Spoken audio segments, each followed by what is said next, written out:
ಒಪ್ಪಿಕೊಳ್ಳೋದಕ್ಕಿಂತ ಮುಂಚಿತವಾಗಿ ಅವರ ತಂಡ ಏನಿದೆ, ಅವರ ಜೊತೆಯಲ್ಲಿರ್ತಕ್ಕಂಥವ್ರು ಏನಿದ್ದಾರೆ ಅವರು 100% ಆಗಿ ಒಪ್ಪಿಕೊಳ್ಳೋಕ್ಕಿಂತ ಮುಂಚಿತವಾಗಿ ಆ ಒಂದು ನಾಯಕತ್ವ ಬದಲಾವಣೆ ಸಾಧ್ಯ ಆಗೋದಿಲ್ಲ. ಆದರೆ ನಾಯಕತ್ವ ಬದಲಾವಣೆ ಸಾಧ್ಯ ಆಗದೇ ಇರ್ಬೋದು, ಆ ನಾಯಕತ್ವದ ಆಶಯದಲ್ಲಿ ಇರ್ತಕ್ಕಂಥವರ ಪವರನ್ನು ಮೊಟಕುಗೊಳಿಸೋದಕ್ಕೆ ಪ್ರಯತ್ನಗಳನ್ನ ನಿಲ್ಲಿಸಬಹುದು ಅಂದರೆ ಖಂಡಿತವಾಗಿಲ್ಲ. ಆ ಪ್ರಯತ್ನಗಳು ಈಗ ಭರದಿಂದ ಸಾಗ್ತಾ ಇದ್ದಾವೆ. ನಾವು ಅದನ್ನು ಗಮನಿಸ್ತಾ ಇದ್ದೀವಿ ಕೂಡ. ಸತೀಶ್ ಜಾರಕಿಹೊಳಿ ಅವರು ಈ ಸಂದರ್ಭದಲ್ಲಿ ಒಂದು ಕಾಂಗ್ರೆಸ್ನ ಸೆಕ್ರೆಟರಿಯನ್ನು ಮೀಟ್ ಆಗುವಂಥದ್ದು, ಆ ವೇಣುಗೋಪಾಲ್ ಅವರನ್ನು ಮೀಟ್ ಆಗುವಂಥದ್ದು ವಿಚಾರಕ್ಕೆ ಬಂದಂಥ ಸಂದರ್ಭದಲ್ಲಿ ಖಂಡಿತವಾಗಿಯೂ ಕೂಡ ಸಾಕಷ್ಟು ವಿಚಾರಗಳು ಅಲ್ಲಿ ಮುನ್ನೆಲೆಗೆ ಬರ್ತಾ ಇದ್ದಾವೆ. ನೋಡಿ, ಇವತ್ತು ಪ್ರಧಾನಮಂತ್ರಿ ನರೇಂದ್ರ ಮೋದಿ ಅವರು ಕೇರಳಕ್ಕೆ ಭೇಟಿಯನ್ನು ಕೊಟ್ಟಿದ್ದಾರೆ.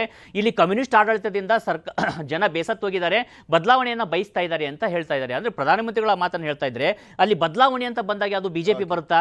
ಖಂಡಿತವಾಗಿ ಇಲ್ಲ. ಅಲ್ಲಿ ಬರುವಂಥದ್ದು ಯಾವುದು? ಕಾಂಗ್ರೆಸ್ ಬರುತ್ತೆ. ಕಾಂಗ್ರೆಸ್ ಬರೋದಾದ್ರೆ ಕೆ ಸಿ ವೇಣುಗೋಪಾಲ್ ಅವರಿಗೂ ಕೂಡ ಒಂದು ಬಾರಿ ಆದರೂ ನಾನು ಕೇರಳದ ಮುಖ್ಯಮಂತ್ರಿ ಆಗಬೇಕು ಅನ್ನುವಂಥ ಮಹತ್ವಾಕಾಂಕ್ಷೆ ಇದೆ. ಅದಕ್ಕೆ ಬೇಕಾಗಿರ್ತಕ್ಕಂಥ ಆ ಒಂದು OBC ಮತಗಳಿರ್ಬೋದು, ಆ OBC ಮತಗಳ ವಿಚಾರಕ್ಕೆ ಬಂದಾಗಲೂ ಕೂಡ ಸಿದ್ದರಾಮಯ್ಯ ಮತ್ತು ಸತೀಶ್ ಜಾರಕಿಹೊಳಿ ಅವರು ಮತ್ತು ಹಿಂದುಳಿದವರ ಮತ ಬಂದಾಗ, ಹಿಂದ ಮತ ಬ್ಯಾಂಕ್ ಅಂತ ಬಂದಾಗ ನಿಸ್ಸಂಶಯವಾಗಿ ಇವತ್ತು ಇಡೀ ದಕ್ಷಿಣ ಭಾರತದಲ್ಲಿ ಅವರಿಬ್ಬರು ಸಿದ್ದರಾಮಯ್ಯನವರನ್ನ ಒಂದು ರೀತಿಯಿಂದ ಲೀಡರ್ ಆಗಿ ನೋಡ್ತಾ ಇದೆ ಆ ಒಂದು ಮತ ಬ್ಯಾಂಕ್ ಬಂದಾಗ. ಹೀಗಾಗಿ ಸಹಜವಾಗಿ ಕಾಂಗ್ರೆಸ್ ಇಲ್ಲಿ ಸಾಕಷ್ಟು ಜಟಿಲವಾದಂಥ ಪರಿಸ್ಥಿತಿಯಲ್ಲಿದೆ. ಈ ಒಂದು ಪರಿಸ್ಥಿತಿಯ ಲಾಭವನ್ನು ಪಡೆದುಕೊಂಡು DK ಶಿವಕುಮಾರ್ ಅವರ ಅಧಿಕಾರವನ್ನು ಮತ್ತಷ್ಟು ಮೊಟಕುಗೊಳಿಸುವಂಥ ಪ್ರಯತ್ನಗಳನ್ನ ಅವರ ವಿರೋಧಿಗಳು ಮಾಡ್ತಾ ಇರೋದು ಸ್ಪಷ್ಟವಾಗಿ ಗೋಚರವಾಗ್ತಾ ಇದೆ. ಆದರೆ ಇದು ಮುಂದೆ ಯಾವ ರೀತಿ ಆಗುತ್ತೆ, ಇಲ್ಲಿ DK ಶಿವಕುಮಾರ್ ಅವರ ಪ್ರತಿದಾಳ ಹೇಗಿರುತ್ತೆ ಅನ್ನೋದು ಕುತೂಹಲವನ್ನು ಮೂಡಿಸ್ತಾ ಇರೋದು. ಯಾರು ಏನ್ ಕ್ಲೈಮ್ ಮಾಡಿದ್ರು ಕೂಡ ಹೈಕಮಾಂಡ್ ಅಂತ ಪರಿಸ್ಥಿತಿಯಲ್ಲಿ ಇಲ್ಲ, ಈಗ ಚೇಂಜ್ ಮಾಡುವಂತ ಪರಿಸ್ಥಿತಿಯಲ್ಲಿ ಅಂತ ಹೇಗೆ ನೋಡ್ತಿದ್ದೀರಾ?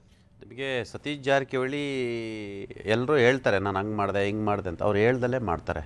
ಮತ್ತು ಪ್ರತಿ ಚುನಾವಣೆಯಲ್ಲೂ ಕೂಡ ಅವ್ರದ್ದೇ ಆದ ಸ್ಟ್ರಾಟಜಿ, ಅವ್ರದ್ದೇ ಟೀಮು ಇರ್ತಕ್ಕಂಥದ್ದು ನಿಮಗೆ ಗೊತ್ತಿರಲಿ. ಕಳೆದ ಬೈ ಎಲೆಕ್ಷನಲ್ಲಿ ಶಿಗ್ಗಾವಿಯಲ್ಲಿ ಚುನಾವಣೆ ಗೆಲುವಿಗೆ ಯಾರೂ ಕಾರಣ ಅಲ್ಲ, ಒನ್ ಆ್ಯಂಡ್ ಒನ್ಲಿ ಅದು ಸತೀಶ್ ಜಾರಕಿಹೊಳಿ ಮತ್ತು ಸಿದ್ದರಾಮಯ್ಯ ಬಲ. ಯಾರು ಹೇಳ್ಬೋದು ನಾನು ಆ ಲೀಡ್ರು ಈ ಲೀಡ್ರ್ ಅಂತೇಳಿ, ಸತೀಶ್ ಜಾರಕಿಹೊಳಿ ಪಟ್ಟು ಹಿಡಿದು ಪ್ರತಿ ಏರಿಯಾ ವೈಸು ಕೂತ್ಕೊಂಡು 15-20 ಸಲ ಕೂತ್ಕೊಂಡು ಕೆಲಸವನ್ನು ಮಾಡಿದರು. ಈಗ ಅವರಿಗೆ ಬಾಗಲಕೋಟೆ ಇನ್ಚಾರ್ಜ್ ಕೊಡೋ ಚಾನ್ಸಸ್ ಕೂಡ ಇರ್ತಕ್ಕಂಥದ್ದು.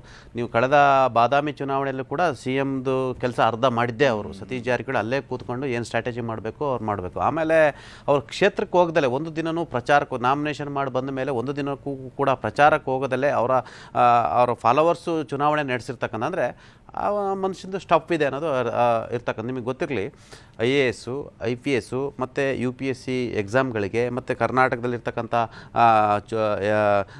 ಹುದ್ದೆಗಳಿಗೆ ಪರೀಕ್ಷೆಗಳನ್ನು ಫ್ರೀ ಅವರು ಟ್ರೈನಿಂಗ್ ಕ್ಯಾಂಪ್ಗಳು ಮಾಡ್ತಾರೆ. ಒಂದು HD ಕೋಟೆಯಲ್ಲಿ ಮಾಡ್ತಾರೆ, ಇನ್ನೊಂದು ಸೌದತ್ತಿಯಲ್ಲಿದೆ. ಸಾವಿರಾರು ವಿದ್ಯಾರ್ಥಿಗಳಿಗೆ ಫ್ರೀ ಅವರಿಗೆ ಟ್ರೈನಿಂಗ್ ಕೋಚಿಂಗ್ ಮಾಡ್ತಾರೆ. ಅವ್ರು ಅದೆಲ್ಲೂ ಹೇಳ್ಕೊಳ್ಳಲ್ಲ.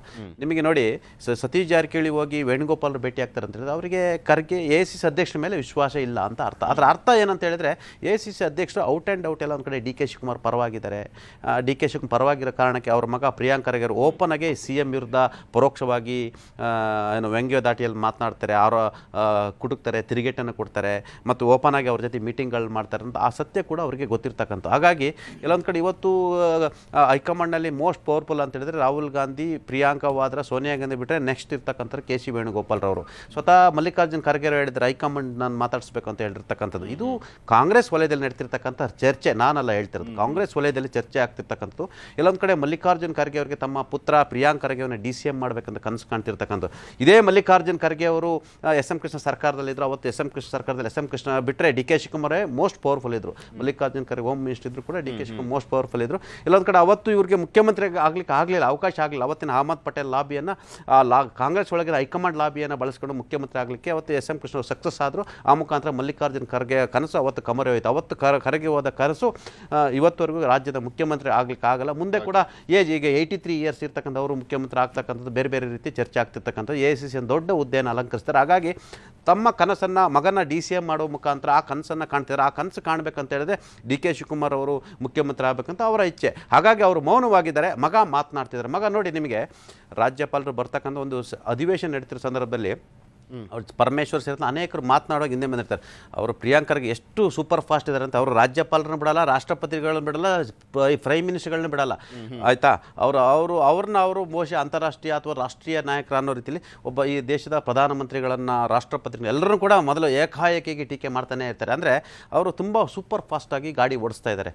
ಅದ್ರ ಹಿಂದೆ ಭಾಳಷ್ಟು ಲೆಕ್ಕಾಚಾರ ಇರ್ತಕ್ಕಂಥದ್ದು. ಎಸ್, ಮತ್ತು ಅವರು ಬುದ್ಧಿವಂತರಿದ್ದಾರೆ, ಕೌಶಲ್ಯ ಇದ್ದಾರೆ, ಅವರು ರಿಸರ್ಚ್ ಮಾಡ್ತಾರೆ, ತಿಳ್ಕೊಂಡಿದ್ದಾರೆ. ಇದು ಒಂದು ಭಾಗ.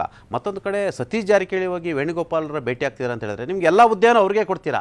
ನಾವು ಪಕ್ಷಕ್ಕೆ ಕಟ್ಟಿದ್ದೀವಿ, ನಾವು ಪಕ್ಷಕ್ಕಾಗಿ ಡೊನೇಷನನ್ನು ಕೊಡ್ತೀವಿ, ನೀವು ಪ್ರದೇಶ ಕಾಂಗ್ರೆಸ್ ಸಮಿತಿ ಅಧ್ಯಕ್ಷ ಹುದ್ದೆ, DCM ಹುದ್ದೆನೂ ಅವ್ರಿಗೆ ಕೊಡ್ತೀರಾ, 2 ನಗರಾಭಿವೃದ್ಧಿ ಖಾತೆ ಕೊಡ್ತೀರಾ, ಜಲಸಂಪನ್ಮೂಲ ಖಾತೆ ಕೊಡ್ತೀರಾ. ಹಾಗಾದ್ರೆ ನಾವು ಪಾರ್ಟಿಲಿ ಏನು ಅಲ್ವಾ ಅಂತ ಒಂದು ಪ್ರಶ್ನೆಯನ್ನ ಎಲ್ಲ ಒಂದು ಕಡೆ ಆತ್ಮೀಯರ ಬಳಿ ಮಾಡ್ತಾರೆ. ಬಹುಶಃ ವೇಣುಗೋಪಾಲ್ ಜೊತೆ ಅದೇ ಪ್ರಶ್ನೆಯನ್ನ ಮಾಡ್ಬೋದು.